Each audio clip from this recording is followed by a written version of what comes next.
their brakes, but look towards the right of your screen. A white truck can't stop in time and plows into the cars ahead, setting off a 7-car chain reaction. Very often, fog is the culprit, like in Sacramento, California last winter. A fog bank suddenly engulfed Interstate 5 and triggered a pileup that demolished 47 vehicles. Peg Ballard will never forget it. I hit that stuff, and it was just like somebody reached over the back seat and put their hand over your eyes. It's horrible. You just couldn't see it? Nothing. Absolutely nothing. It's terrifying. Because the first thing you want to do is stop, and you know you can't. You want to pull off, and you don't know where to go because you can't see anything. As Ballard plunged through the fog, she suddenly saw the ghost-like form of a tractor-trailer on its side. When I slammed into him, I just said, I'm dead. That was it. I couldn't believe it when I opened my eyes. And, of course, my feet were up on the dashboard. Worse yet, another semi, like this one, was heading right for her. I'm just so lucky that that thing didn't slam into me and just make I wouldn't be here. 5 people were killed in that pileup, partly because many drivers didn't slow down when they hit the fog. And some of them, and I know this sounds crazy, but some of the drivers actually sped up. We were like driving about 55, 60, and people were driving by us about 80 miles an hour, 85, like it was like there's no fog. You've heard that a pileup like this is often caused by people who drive too fast when they can't even see in front of them. Why do they take such risks? Well, we used to think that it was just poor judgment.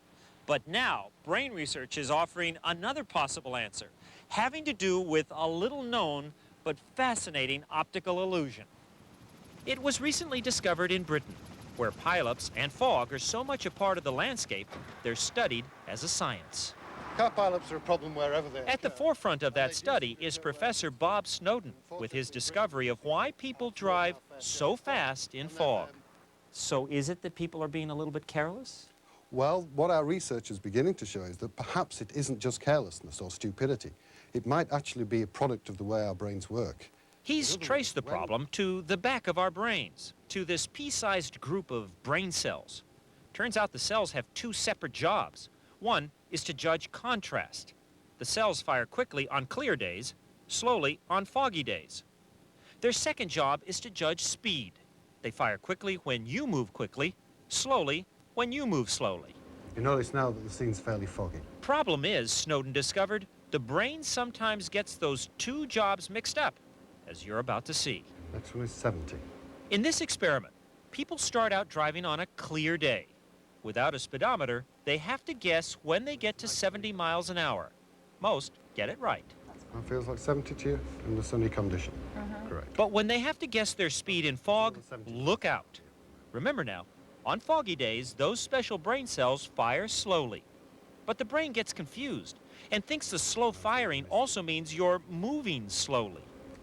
Does that feel faster or slower than before?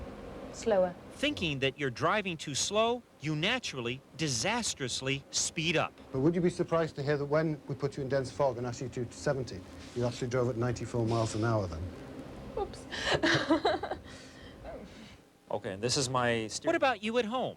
Try taking the test with me. Now, first off, on a clear day, here's what 70 miles an hour looks like. Oh, I see. Okay, in the fog. This is really foggy. Now, in the fog, make your car go 70 miles an hour. So what do you think? This is much slower than 70 miles an hour, right? Don't you think we need to go faster? It's going awfully slow, I gotta tell you. Still going slow. Yeah, Okay, right shall about we there. see how fast that was actually going? Yeah. When Snowden analyzes the result, amazingly, he finds that at the end, we were going 98 miles an hour. I was going 98 at the end? Yeah. That felt so slow. So what's caused me to be so wrong? Well, it's your brain cells. One obvious solution would be for people to watch their speedometers. Problem is, driving in a fog is precisely when people are most afraid to take their eyes off the road.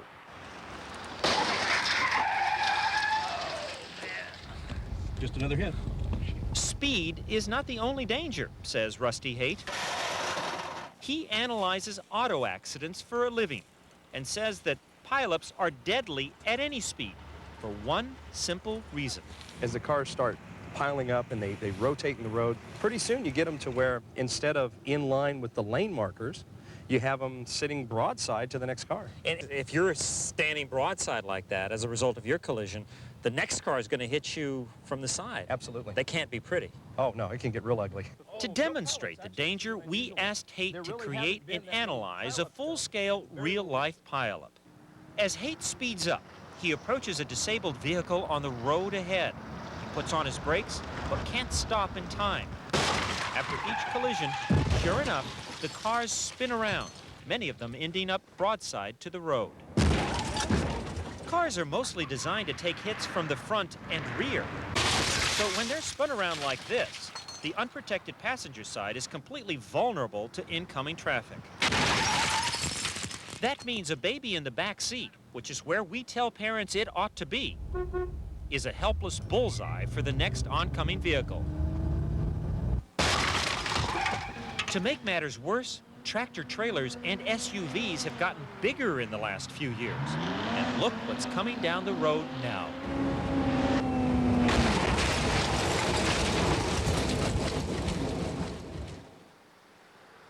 The best strategy by far is to avoid a car pileup in the first place.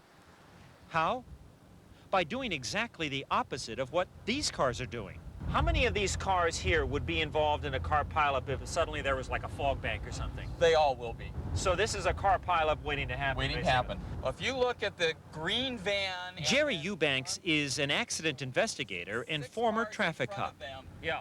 All 6 of those would be in an accident. Yeah, they look like They are way too close. These days, Eubanks says, drivers just don't leave themselves enough room to stop in an emergency or to swerve out of the way should there be an accident in front of them. And yet, this is the normal distance you see people driving these days. Yes, and that's why we have so many accidents on freeways where cars, numbers of cars, 30, 50, even up to 100 cars get in the pileup when they don't have good vision and they're following too close. So what is the safe distance you should stay behind somebody? You need to be back over 3 seconds from the car in front of you. The 3-second rule? If you took driving tests years ago, you may not have heard of it. It's relatively new, so pay attention. It could save your life. How do I judge whether I'm 3 seconds behind another car or not? All right, watch the bridge. Okay. The car in front of me is going to go into the shadow, and then you count. Okay. Ready? 1001, 1002, 1003. We reach the shadow 3 seconds later. That's a We'll try it again. This time, you count along with us. Start as soon as that red car in front of us reaches some obvious landmark, like the bridge. She's going under the bridge. 1001, 1002, 1003. What's so magical about 3 seconds? Well, that's the time it takes an average driver to react to a sudden accident or fog bank or bad weather up ahead. Okay. I'm right now in a 3-second position at 60 miles an hour behind that green car. Yeah, the green truck. But Jerry, I mean, that's pretty far away. You're going to have cars filling that in if you have a lot of traffic. That's right. I tend to back off the gas, let them move in front of me, and if I can't do that, then I'll change lanes. I'd rather be a little bit later to where I'm getting than in an accident. So this is where you live now, so that you don't have to commute? Right. After almost dying in that horrible pileup in Sacramento last winter, Peg Ballard's way of avoiding the danger and the scary commute has been to move into a trailer park close to her job. It means being away from her husband Chuck on weekdays, but better that, he says, than risk losing her again. As for Peg Ballard, she still marvels that she survived that gruesome pileup and will always be haunted by its foggy images. Do you think back on it?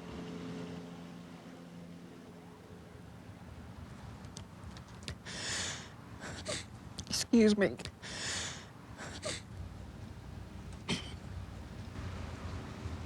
Right afterwards, it was real bad.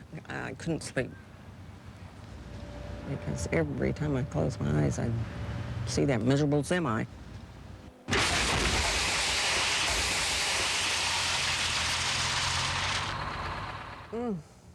In the last 20 years, there have been about 400 bad pileups on the nation's highways.